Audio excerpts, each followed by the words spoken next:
Iyo mvugo si y'umukuru w'igihugu. Nta na hamwe kw'isi umukuru w'igihugu arangwa n'imvugo nk'iyo. Iyo ni imvugo y'agashinyaguro, iyo ni imvugo y'agahemo. None umukuru w'igihugu aje mu bahema abanyagihugu ajejwe, nimba mu rugo iwe bafungura ivyo bintu bafise vyose, na kubita agatima mpembero ahindukire amenye ko umurundi asigaye ifungura rimwe mu misi ibiri, nahani mu misi itatu. Umurundi yarabuze ico afata n'ico areka. Uko ni gufata abarundi nk'abana, uko ni gufata abarundi nk'ibijuju.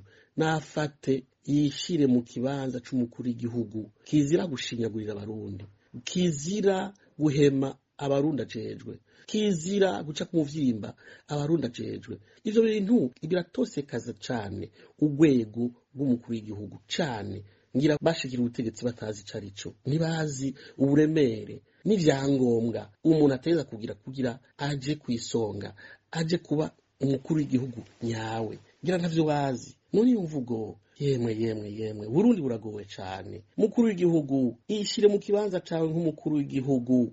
Ufata imigambi ituma umurundi adasubira gusonza, ufata imigambi umurundi adasubira gufungura rimwe mu minsi itatu, rimwe mu minsi ibiri. Ibirashoboka. Fata abantu bize, banonosoye ivy'ubutunzi, banonosoye ivyo kubaho kw'ibihugu, baguhe shema yotuma igihugu kitera imbere, yotuma udasubira gusuzugura umunyagihugu agira ahantu agira ati tugiye twaronka umukuru w'igihugu. Naye handi ndabarahiye mu misi iza muzokumva abanyagihugu bazofata iya mbere kwanka gutwagwa na Ndayishimiye, kuko arabashinyagurira cane, kuko arabasuzugura cane.